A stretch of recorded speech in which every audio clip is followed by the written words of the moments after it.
Je n'ai jamais rencontré une personne qui ne soit pas confrontée à une crise d'identité dans un domaine ou un autre. Vous n'êtes peut-être même pas conscient de la crise que vous traversez dans votre vie.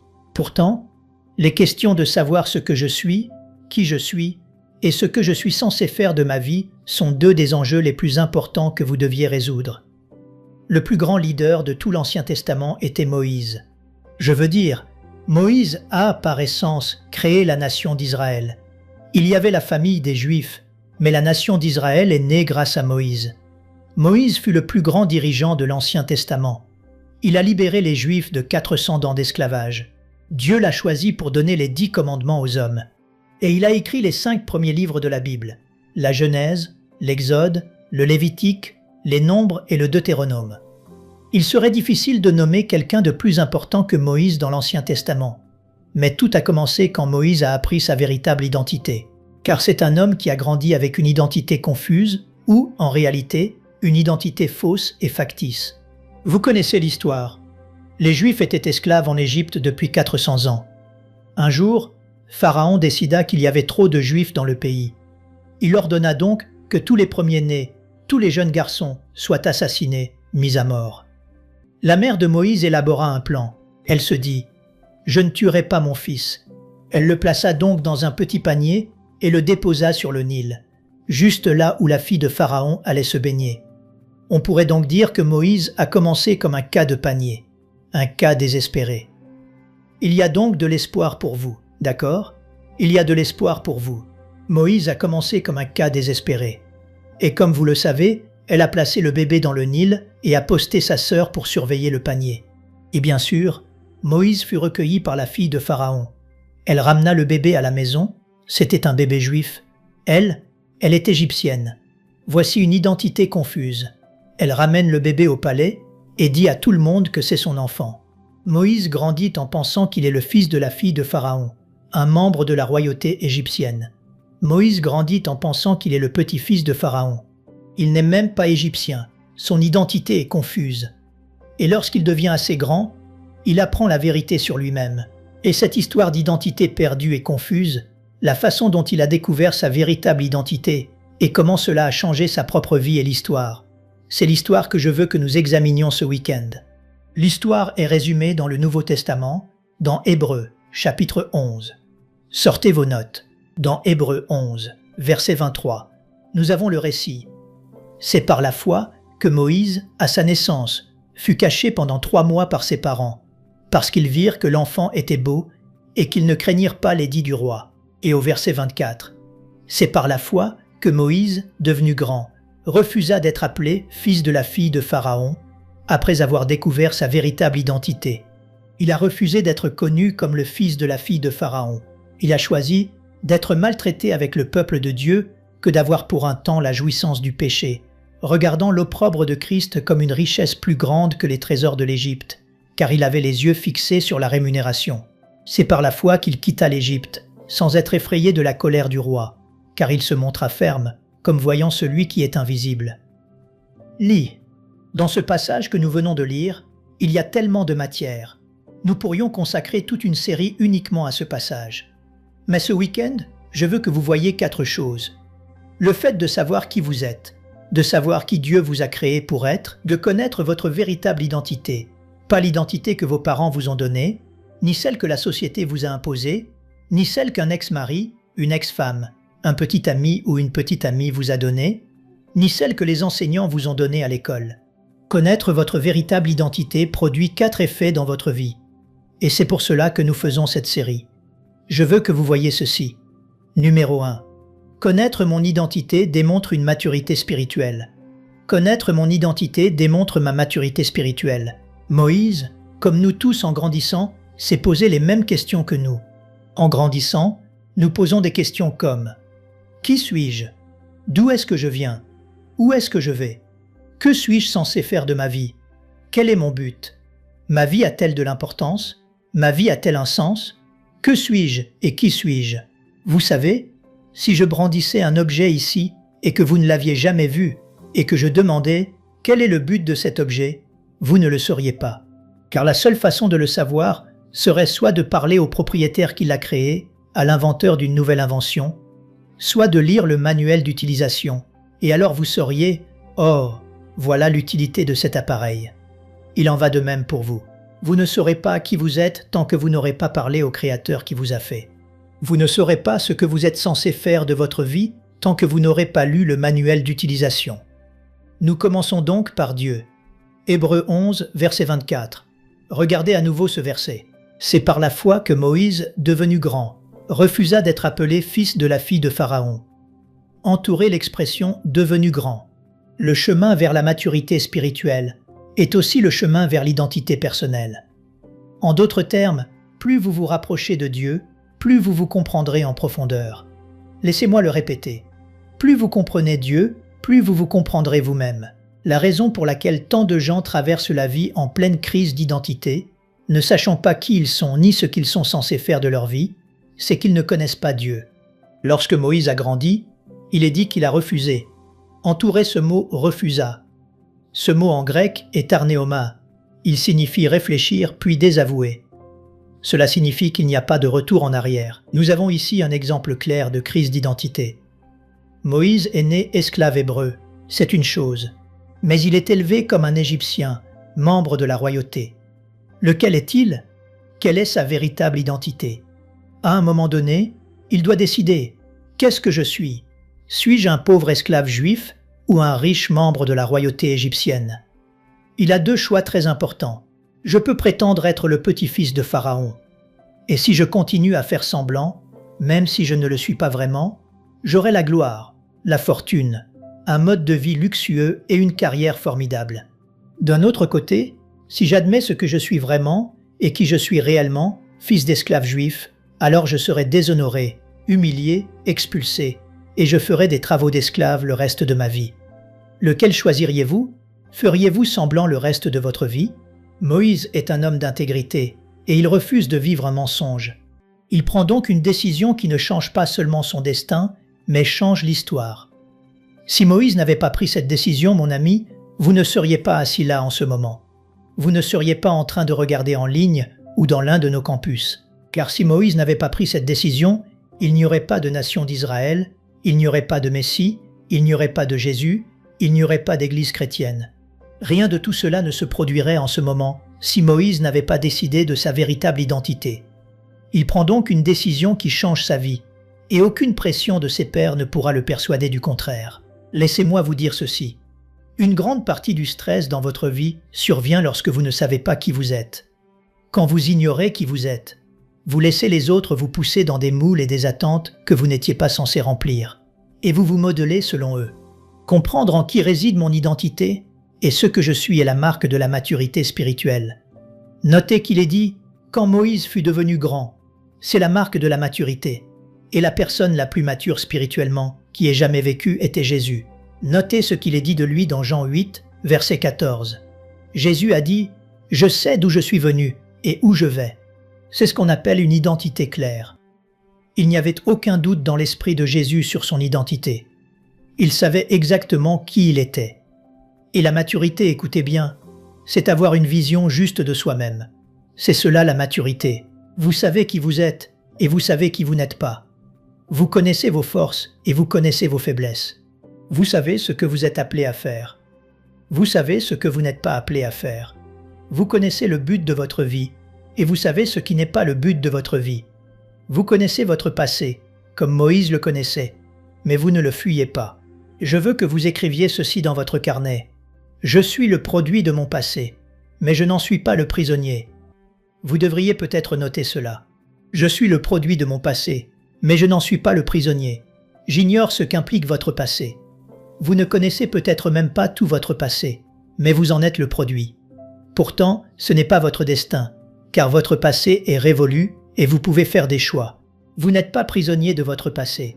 Ce dont je parle est capital, car si vous ne comprenez pas qui vous êtes, vous n'aurez pas de confiance. Vous direz, pourquoi ai-je besoin de confiance? Parce que sans confiance, vous ne pouvez pas être ce que Dieu vous a créé pour être et vous ne servirez pas les autres. Laissez-moi vous montrer un verset. Jean 13, versets 3 à 5 dit ceci. Jésus savait qu'il était venu de Dieu. Cela signifie qu'il connaît son identité. Il savait aussi que le Père avait remis toutes choses entre ses mains. Il est donc très confiant dans ce qu'il est et dans ce qu'il peut faire.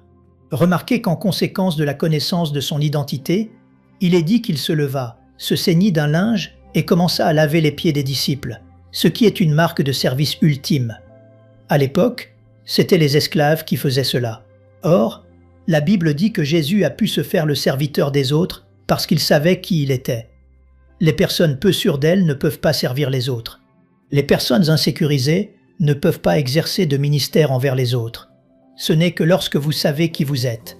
Il a dit « Je sais qui je suis et je sais d'où je viens. Je viens de Dieu et je sais quel pouvoir je détiens. » Et avec cette confiance, il a pu se mettre à genoux et accomplir un travail humble. La plupart des gens ne peuvent pas agir comme des serviteurs parce qu'ils ont trop peur que les autres pensent qu'ils sont moins que ce qu'ils sont. Ils s'inquiètent de leurs sentiments et de ceux des autres. Connaître votre identité vous donne de la confiance. Le succès dans la vie consiste à être celui que Dieu vous a créé pour être. Vous ne réussirez jamais en essayant d'être quelqu'un d'autre. Vous ne pouvez être que ce que Dieu vous a créé pour être. Et le succès vient du fait d'accepter ce que Dieu a fait de vous, puis de maîtriser ce que Dieu a fait de vous, et enfin de multiplier ce que Dieu a fait de vous. C'est cela la maturité spirituelle. Ainsi, cette série dans laquelle nous nous lançons est réellement une série sur la maturité spirituelle. Car la maturité signifie que je n'ai pas besoin de l'approbation des autres pour faire ce qui est juste. Je peux le faire indépendamment de ce que vous pensez. Et le fait est que, souvent au travail, vous avez peur de faire ce qui est juste à cause de ce que les autres penseront. Vous avez peur de dire ce qu'il faut à cause de ce que pensent les autres à l'école, dans votre quartier ou ailleurs. Mais quand vous êtes mature, vous n'essayez pas d'être quelqu'un que vous n'êtes pas. Numéro 2.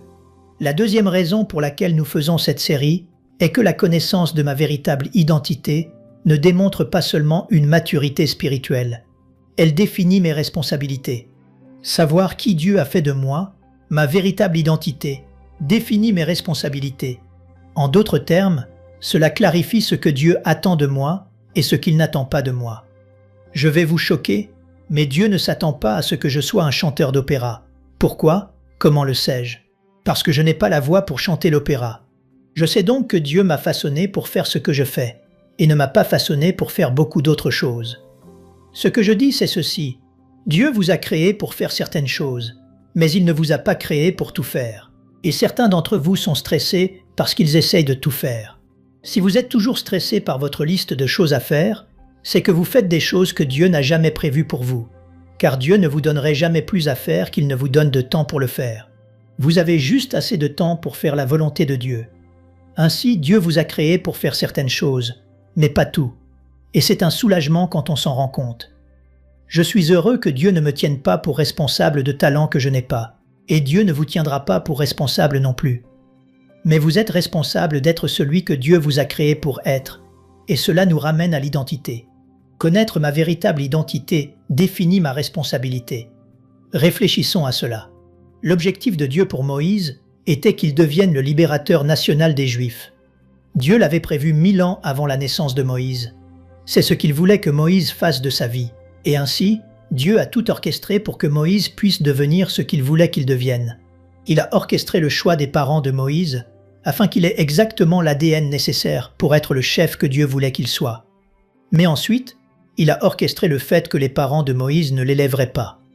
Cela faisait aussi partie du plan, qu'il naisse d'un couple de parents et qu'il soit élevé par un autre afin de se retrouver exactement dans la position où Dieu le voulait. Peut-être n'avez-vous pas été élevé par vos parents. Peut-être avez-vous été élevé par un parent ou un beau-parent. Pas par votre mère biologique ou votre père biologique, ou vous avez été élevé par quelqu'un d'autre. Peut-être étiez-vous orphelin enfant. Réalisez-vous que même là-dedans, Dieu avait vos meilleurs intérêts à cœur. Réalisez-vous cela? Vous dites, pourquoi Dieu a-t-il choisi mes parents pour être mes parents? Parce qu'ils avaient l'ADN exact nécessaire pour vous créer. Et Dieu s'intéressait plus à vous qu'à leurs compétences parentales. Ainsi, même si vous n'avez jamais connu vos parents, Moïse n'a pas connu ses parents pendant de très nombreuses années. Et cela faisait partie du plan. Car Dieu a dit, « Je vais utiliser toutes ces circonstances pour faire de toi ce que tu es. » Maintenant, quand Moïse apprend sa véritable identité, il connaît immédiatement sa mission. Il se dit, « Attendez une minute, je suis vraiment un Hébreu, un Israélite. Je suis un esclave juif, mais j'ai été élevé à la cour de Pharaon. Donc je connais l'algèbre, la géométrie, le leadership, la géographie, l'architecture, et toutes ces choses que je ne connaîtrais pas si j'étais un esclave. Moïse connaissait sa mission. Il ne pouvait pas ignorer les cris du peuple souffrant. Il accepte sa mission. Il accepte sa responsabilité. Connaître mon identité clarifie et définit ma responsabilité. Voici ce que dit le verset 25. En conséquence, Moïse a aimé mieux être maltraité avec le peuple de Dieu que d'avoir pour un temps la jouissance du péché. C'est une chose intéressante. Au verset 24, Dieu a choisi Moïse alors qu'il était bébé. Mais au verset 25, Moïse a dû choisir Dieu une fois devenu grand. Vous voyez, Dieu vous a choisi avant même votre naissance. Mais maintenant, c'est à vous de le choisir en tant qu'adulte. Au verset 24, nous voyons Moïse refuser d'être appelé petit-fils de Pharaon. Il refuse. Et au verset 25, nous voyons Moïse choisir, il remplace un négatif par un positif. Suivre Dieu dans votre vie signifiera dire non à certaines choses et dire oui à d'autres, un négatif et un positif dans votre vie. Et au verset 24, il est dit « devenu grand ». Quand Moïse était un petit bébé, c'était normal qu'il vive de la foi de ses parents. Mais finalement, il a dû prendre sa propre décision. Nous trouvons donc deux autres marques de maturité dans ce passage que je veux que vous notiez. Voici deux autres marques de maturité spirituelle. Numéro 1. J'arrête de blâmer les autres pour l'orientation de ma vie. C'est une marque de maturité. Y êtes-vous déjà parvenu? J'arrête de blâmer les autres pour la direction de ma vie. Dans la culture actuelle, c'est assez difficile à faire parce que dans la société d'aujourd'hui, on nous enseigne que rien n'est jamais de votre faute. Vous êtes le produit de votre environnement. C'est toujours la faute de quelqu'un d'autre.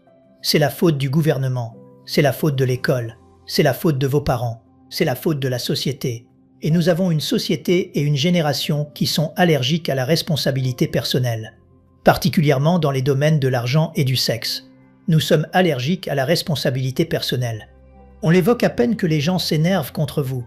Si vous parlez d'être responsable dans ses dépenses, je veux dire au gouvernement, ou responsable dans le sexe, j'arrête de blâmer les autres pour la direction de ma vie. Laissez-moi dire ceci. D'autres personnes peuvent vous blesser, et elles le feront. D'autres personnes peuvent vous nuire. D'autres peuvent vous marquer. Mais personne ne peut ruiner votre vie sans votre permission. C'est un choix. Personne ne peut ruiner votre vie à part vous. Et la maturité, c'est quand j'arrête de blâmer les autres pour la direction de ma vie. La deuxième marque de maturité que nous voyons ici chez Moïse est celle-ci. J'arrête de vivre de l'engagement spirituel des autres. Bébé, Moïse n'avait pas de foi, mais ses parents en avaient, alors ils l'ont caché. Et puis ils ont eu la foi de le mettre dans un petit panier, croyant que même là, Dieu avait le contrôle. Et ils ont eu la foi de croire que lorsque leur fils serait élevé par la fille de Pharaon, tout cela faisait partie du plan. C'était toute la foi de leurs parents. Mais en grandissant, Moïse a dû assumer la responsabilité de sa propre vie. Je peux arrêter de vivre des engagements des autres. Vous savez, parfois on entend des gens dire « Eh bien, mes parents étaient chrétiens. » Eh bien, cela ne change rien. Vous devez prendre cet engagement personnel. Ma petite amie aime le Seigneur. Mon petit ami aime le Seigneur. Et vous? J'arrête de vivre de l'engagement des autres. Qui blâmez-vous pour la douleur et la direction de votre vie? Et de qui vous servez-vous comme excuse pour vivre de sa foi? Ma femme est une fervente croyante. Et vous? Quand allez-vous arrêter de vivre de sa foi? Il est temps d'assumer la responsabilité de votre propre état spirituel. Romains 14, verset 12 dit ceci. « Ainsi chacun de nous rendra compte à Dieu pour lui-même. Et quand je serai devant Dieu un jour, je ne dirai pas. Mais vous savez, Kay était très doué pour la prière. Dieu dira, et toi, qu'en est-il de toi? Très bien, numéro 3, au verso de vos notes. La troisième raison pour laquelle nous faisons cette série sur la création d'une identité positive est que la connaissance de ma véritable identité décide de mes priorités. Elle décide de mes priorités. Elle m'aide à savoir sur quoi me concentrer et ce qu'il faut ignorer. Connaître ma véritable identité m'aide à savoir ce qui est important dans la vie et ce qui ne l'est pas. Cela m'aide à savoir ce qui a de la valeur et ce qui n'en a pas, ce qui compte et ce qui ne compte pas. Moïse, né esclave hébreu, élevé dans la royauté égyptienne, identité confuse. À un moment donné, il se demande « Qui est le vrai moi ?» Et ce qu'il décidera à ce sujet affectera le reste de sa vie.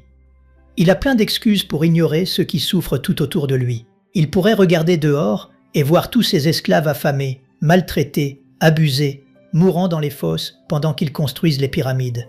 Il aurait pu inventer toutes sortes d'excuses. Il aurait pu se dire « Eh bien, après tout, ça ne me regarde pas ». Dites-vous cela parfois quand vous voyez des gens souffrir ? Ça ne me regarde pas. Il aurait pu dire « D'ailleurs, j'ai mes priorités au palais. J'ai des choses à faire ici en tant que petit-fils de Pharaon. » Il aurait pu dire « Je travaillerai de l'intérieur. Je travaillerai dans le système. » Non. Une fois que Moïse connaît son identité, cela change complètement ses priorités. Des choses qu'il pensait importantes ne le sont plus.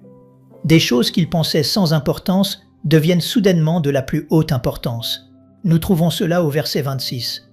Moïse regardait l'opprobre de Christ comme une richesse plus grande que les trésors de l'Égypte, car il avait les yeux fixés sur la rémunération.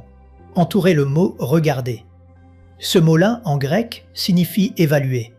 Cela signifie « considérer ». Cela signifie « peser dans la balance ». Que fait Moïse ici? Il porte un jugement de valeur. Il dit « Qu'est-ce qui est le plus important dans la façon dont j'utilise ma vie? M'amuser au palais ou aider les esclaves qui souffrent ?» Il dit « Je considère l'opprobre de Christ comme une valeur plus grande. » Entourez le mot « richesse » ou « valeur ». Soyons très personnels. Si je vous demandais « Quelles sont les 5 valeurs les plus importantes de votre vie ?» Pourriez-vous les citer et pourriez-vous les citer par ordre d'importance? Si je vous demandais de nommer « Quelles sont les 5 valeurs les plus importantes de votre vie ?» Quelle est la numéro 1, la numéro 2, la 3, la 4 et la 5? Quelles sont les priorités de votre vie? Pourriez-vous les nommer? Les avez-vous identifiées? Vous savez quoi? Si vous ne savez pas ce qui compte pour vous, si vous ne savez pas ce qui est important pour vous, d'autres personnes décideront pour vous. D'autres décideront pour vous de ce qui est important. Est-ce ce que vous voulez? Non. Donc, vous devez, et d'ailleurs, si vous n'avez pas fixé vos priorités, quelles sont les 5 valeurs les plus importantes de ma vie? Quelles sont les 5 choses les plus importantes que je veux faire de ma vie?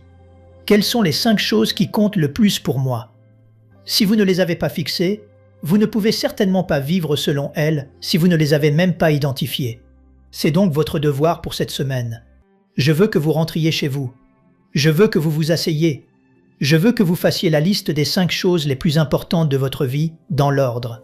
Parce que si vous ne le savez pas, d'autres personnes vont vous mettre la pression, vous pousser, vous conformer et vous mouler selon ce qu'elles pensent être important. Voici ce que Moïse a rejeté. Il a rejeté les priorités du monde et il a fixé ses propres priorités. Voyons quelles sont les priorités du monde. Dans les versets 24, 25 et 26, nous avons 3 priorités que Moïse a rejetées et qui, des milliers et des milliers d'années plus tard, vous savez quoi, sont toujours les mêmes. Il y a 3 choses qui sont les plus importantes dans ce monde pour la plupart des gens. Chaque publicité est construite sur l'une de ces 3 valeurs. Les voici. Numéro 1, la popularité. La popularité. Je veux être populaire. On pourrait appeler cela le statut. On pourrait appeler cela le prestige. On pourrait appeler cela le pouvoir. Mais l'idée est que je veux être célèbre. Je veux être admiré. Je veux être estimé. Je veux être vénéré. Je veux être aimé et considéré. Et je veux être populaire. Je veux être aimé. Moïse avait déjà tout cela. Il l'avait déjà. C'est une célébrité. C'est le petit-fils de Pharaon. Il entre dans tous les clubs. Il n'a même pas besoin de montrer ses papiers. Oh, c'est Moïse. Laissez-le entrer. C'est un VIP. Le petit-fils de Pharaon. C'est une célébrité. Il a le statut. Il a la gloire. Il a le pouvoir. Il va s'en détourner. La deuxième chose que le monde valorise est le plaisir. La popularité, puis le plaisir. Le verset 25 mentionne qu'il a rejeté la jouissance du péché. Moïse vit dans le palais en Égypte, qui est la capitale du plaisir du monde antique. Tout ce qu'il voudrait serait donné au petit-fils de Pharaon. Je veux dire, s'il veut que ses raisins soient épluchés, on les lui épluchera. S'il veut du champagne et du caviar à chaque repas, le petit-fils de Pharaon obtiendra tout ce qu'il veut. D'accord? Il y a un harem dans le palais. Il peut avoir tous les rapports sexuels qu'il souhaite. Il a tous les plaisirs connus de l'homme à portée de main en tant que petit-fils de Pharaon. Mais il s'en détourne. Au verset 26, La troisième chose que le monde valorise est la possession. Nous valorisons la popularité, le plaisir et les possessions. Et la Bible appelle cela les trésors de l'Égypte, parce qu'à cette époque, toutes les richesses du monde antique étaient entreposées dans le palais de Pharaon. Pharaon était l'homme le plus puissant et le plus riche du monde à cette époque. Il n'y avait aucun autre endroit où il pouvait trouver plus de richesses que là où il se trouvait. Qu'est-ce que je suis en train de dire? Selon les standards du monde, Moïse a tout réussi. Il a le sexe, il a le salaire, il a le statut, il a les possessions, la position, le plaisir, le pouvoir et les biens. Moïse a abandonné ce que chaque Américain passe sa vie à essayer d'obtenir. Plus de possessions, plus de plaisir, plus de popularité. Il a renoncé à tout cela. Pourquoi? Parce qu'il savait que ces choses ne durent pas. Et parce que son identité déterminait ses priorités. Son identité montrait sa maturité. Son identité montrait sa responsabilité, ce dont il est responsable et ce dont il ne l'est pas. Et son identité montre sa priorité, ce qui compte et ce qui ne compte pas. Et il s'en détourne parce que, comme je l'ai dit, pour dire oui à Dieu, il faut souvent dire non à d'autres choses. Alors, quelles étaient les priorités de Moïse? Vous pourriez les noter, car voici ce que disent ces versets. Ils disent 3 choses. Moïse a décidé, numéro 1, que remplir le dessein de Dieu vaut mieux que la popularité. C'était évident. Il s'est dit, vous savez quoi?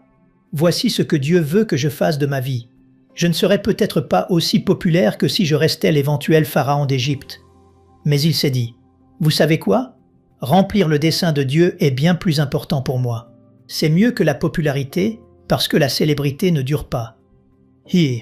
Remplir le dessein de Dieu vaut mieux que la popularité. Numéro 2, il a dit, vous savez quoi? J'ai appris ceci. Aimer le peuple de Dieu vaut mieux que le plaisir. Il a dit, je vais quitter les plaisirs du palais pour fréquenter un groupe d'esclaves pendant les 40 prochaines années. Je vais aimer le peuple de Dieu, et c'est mieux que le plaisir. Et numéro 3, avoir la paix de Dieu vaut mieux que les possessions. Il a dit, vous savez quoi? J'ai tout ce matériel ici, mais si je reste ici au palais, je ne serai pas heureux. Je ne serai pas en paix parce que je sais que je n'ai pas été fait pour cela. J'ai été fait pour autre chose. J'ai été fait pour quelque chose de mieux. Et j'ai été fait pour le dessein de Dieu, et la paix de Dieu vaut mieux que les possessions, et la paix vient de l'accomplissement du dessein de Dieu. Et cela ne s'achète pas. Pensez à ceci. Si vous relisez ce passage, Moïse rejette la mesure du monde, le trésor du monde et le plaisir du monde. Il rejette la mesure de succès du monde. Je suis au sommet. Je suis le petit-fils de Pharaon. Il rejette le trésor du monde. Toute la richesse est dans le palais. Il rejette le plaisir du monde. Tout ce que je veux, je peux l'avoir. Et il se détourne de la mesure, du trésor et du plaisir du monde pour suivre Dieu. Qu'est-ce qui a bien pu motiver Moïse à faire cela? À changer ses priorités. Une vision à long terme. Le verset 26 dit ceci. Il avait les yeux fixés sur la rémunération. Il attendait sa récompense. Pourriez-vous écrire ceci dans vos notes? La vision détermine les valeurs. La vision détermine les valeurs. Ma vision détermine mes valeurs. Ce que je regarde, ce sur quoi je me concentre, va m'amener à décider de ce qui est important dans ma vie. Et Moïse était un homme de vision. Il regardait vers sa récompense. Il ne regardait pas ce qu'il allait vivre immédiatement, car ce n'était pas très prometteur. Je vais marcher dans le désert pendant 40 ans. Mais c'était un homme de vision. Il a regardé vers l'avenir pour sa récompense. D'ailleurs, Paul a fait de même. Paul était un homme de vision. Regardez ce verset dans vos notes, Philippiens 3, verset 8.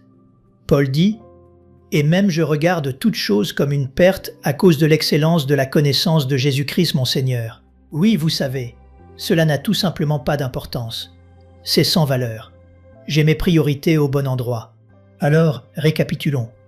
Quand je sais qui je suis et que je découvre ce que Dieu a fait de moi, alors cela montre ma maturité. Cela définit ma responsabilité et je ne suis pas responsable de tout. Je ne suis responsable que de ce que Dieu veut que je fasse. Et cela décide de mes priorités. Et je sais ce qui est important et ce qui ne l'est pas. Numéro 4, cela détermine mon destin. Savoir qui vous êtes est important car votre véritable identité détermine votre destin. Et si vous vivez avec une fausse identité, vous finirez dans un faux destin. Un destin erroné, et non celui que Dieu a prévu pour vous. Avoir et connaître ma véritable identité détermine mon destin. Qu'est-ce que je veux dire par là? Une fois que Moïse a réalisé qui il était, sa vie a pris une toute nouvelle direction. Pourquoi? Parce que le changement commence toujours dans l'esprit. Vous savez quoi? Nous voulons changer nos circonstances. Dieu veut nous changer, nous. C'est le problème que nous avons dans la vie, car nous avons un programme différent de celui de Dieu. Nous voulons changer nos circonstances. Dieu veut vous changer. Vous pouvez changer vos circonstances, mais vous continuerez à avoir les mêmes problèmes, parce que vous vous emmenez avec vous. Vous pourriez déménager dans un tout nouvel endroit, entamer un tout nouveau mariage, mais vous vous emmenez dans ce nouvel endroit et dans ce nouveau mariage. Et c'est vous le problème. Alors, que devez-vous faire? J'ai besoin de me changer. Et ainsi, quand je change mon identité, je change mon destin. Le changement commence toujours dans votre esprit avec votre identité. Hébreux 11, verset 27. Voici le verset suivant. C'est par la foi qu'il quitta l'Égypte, sans être effrayé de la colère du roi, car il se montra ferme, comme voyant celui qui est invisible. Il parle de Dieu. Notez que c'est un verset très important car il dit que l'apprentissage de ma véritable identité produit deux effets chez moi. Deux choses. D'abord, cela me donne le courage de laisser mon passé derrière moi. Entourez l'expression « quitta l'Égypte ». Il a quitté l'Égypte. Pourquoi Moïse a-t-il eu le courage de quitter l'Égypte? Parce qu'il savait maintenant qui il était. Et quand vous connaissez votre véritable identité, cela vous donne le courage de laisser votre passé derrière vous. Au fait, que représente l'Égypte? Chaque fois dans la Bible, elle représente l'esclavage et la servitude. Question. Quelle est votre Égypte? Qu'est-ce qui vous tient asservi? Qu'est-ce qui vous fait peur? Qu'est-ce qui vous maintient dans les chaînes? Qu'est-ce qui vous stresse, vous tend et vous ronge d'inquiétude? Quelle est votre Égypte? Avez-vous déjà eu le courage de la quitter? Avez-vous eu le courage d'en sortir? De laisser votre passé derrière vous?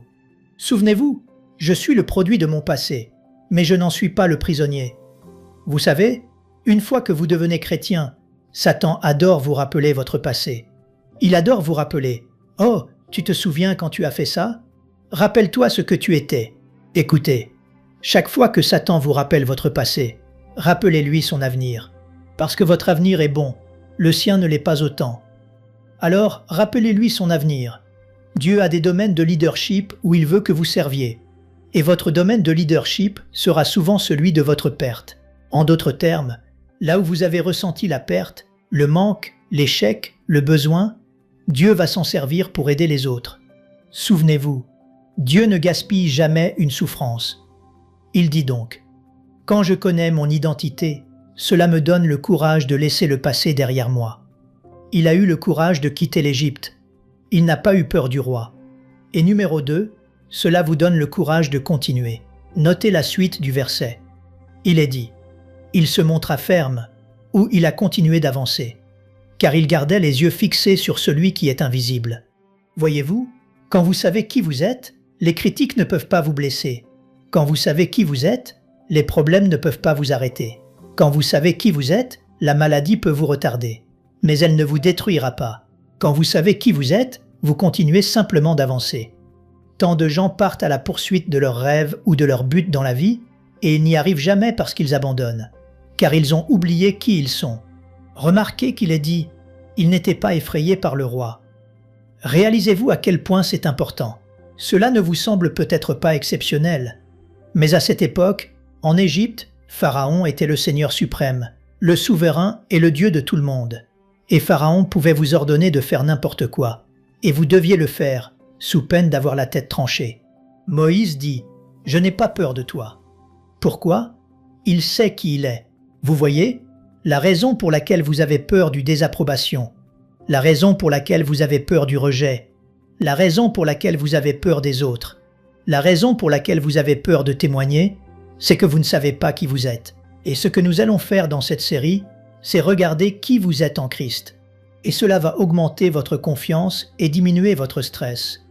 Il n'a pas eu peur du roi. Moïse a regardé cet homme et a dit « Je n'ai pas peur de toi. Laisse partir mon peuple. Je rends compte à une autorité supérieure. Tu es peut-être un Dieu en Égypte, mais il y a un Dieu au-dessus du monde entier. Et c'est le seul et unique Dieu. » Et il a continué. S'il y a un mot qui décrit la vie de Moïse, c'est celui-ci, l'endurance. Moïse a tant enduré. 40 ans d'attente dans le désert de Madian. 40 ans à guider une bande de bébés spirituels à travers le désert. 40 ans à subir des critiques. Il a attendu 80 ans pour voir l'accomplissement de la vision de Dieu dans sa vie. Pourriez-vous attendre 80 ans? Le secret du succès est la persévérance, mais le secret de la persévérance est la vision. Notez ce qui est écrit. Vous pourriez l'entourer. Il se montra ferme, comme voyant celui qui est invisible. C'est la clé du succès dans votre vie. Vous pouvez faire l'impossible quand vous voyez l'invisible. Permettez-moi de vous mettre en garde. Il y a 2 erreurs parmi les plus faciles à commettre dans la vie. Nous les commettons tous, et elles figurent ici dans ce passage. Ces 2 erreurs sont d'oublier votre identité, qui vous êtes, et de perdre votre concentration, la vision que Dieu vous a donnée. Quand vous oubliez qui vous êtes, il est très facile de s'écarter du chemin, et vous oubliez ce que vous êtes appelé à faire, votre concentration et votre vision. Vous allez abandonner. Laissez-moi conclure avec ces 2 versets. Hébreux 12, verset 2. La Bible dit « Ayant les regards sur Jésus, le chef et le consommateur de la foi, étudiez comment il a fait, parce qu'il n'a jamais perdu de vue le but. Soulignez cela. Gardez votre vision, gardez votre identité. Il n'a jamais perdu de vue l'endroit où il se rendait. Cette fin exaltante avec Dieu. Il pouvait supporter n'importe quoi en chemin. La croix, la honte, peu importe. Dans les prochaines semaines, des coureurs olympiques vont disputer toutes sortes de courses. Je peux vous garantir ceci. Aucun d'entre eux ne se regardera les uns les autres. Car si vous le faites, vous perdez la course. Ils restent concentrés sur l'objectif. Gardez les yeux fixés sur Jésus qui a commencé et terminé la course. Il n'a jamais perdu de vue l'endroit où il allait, alors gardez les yeux sur lui. Colossiens 3, versets 1 et 2. Cherchez les choses d'en haut, où Christ est assis à la droite de Dieu. Affectionnez-vous aux choses d'en haut, et non à celles qui sont sur la terre. Ne pensez pas seulement aux choses d'ici-bas comme les factures, les budgets et les matchs de baseball. Alors que nous commençons cette nouvelle série pour découvrir qui vous êtes en Christ et ce que Dieu vous a créé pour être, en créant une identité positive, je veux vous demander de prendre une décision. Et je veux vous demander de prendre cette décision. Décidez que vous n'allez manquer aucun de ces messages. Cela pourrait faire toute la différence pour le reste de votre vie. Votre destin est déterminé par votre identité. Et si vous ne connaissez pas votre identité, vous manquerez votre destin. Si Moïse n'avait pas compris qui il était vraiment, il ne serait qu'une momie dans un tombeau, dans une pyramide. Vous n'auriez jamais entendu parler de lui, mais parce qu'il a compris qui il était et qu'il a réalisé. Vous savez quoi? Dieu avait même un plan là-dedans. Je suis né de ces gens-là, mais j'ai été élevé par ceux-ci, et c'est le plan. C'est le plan de Dieu pour ma vie. Que je naisse ici et que je sois élevé là pour que je puisse faire ceci. Et c'est ma véritable identité. Et si vous décidez de ne manquer aucune semaine de cette série, je vous garantis que cela approfondira votre confiance et renforcera votre capacité à gérer le stress et à éviter la pression. Et amenez quelqu'un avec vous chaque semaine parce que, vous savez quoi? Tout le monde autour de vous lutte avec cette question. La question de l'identité personnelle. Je n'ai jamais rencontré une personne qui ne soit pas aux prises avec une crise d'identité dans un domaine ou un autre. Pas une seule. Vous n'êtes peut-être même pas conscient des crises que vous traversez dans votre vie, mais les questions de « que suis-je »,« qui suis-je » et « que suis-je censé faire de ma vie » sont 2 des enjeux les plus importants que vous ayez à régler. Nous aimerions vous donner l'opportunité de faire de Jésus le Seigneur de votre vie. Voulez-vous bien prier avec moi? Dites Seigneur Jésus,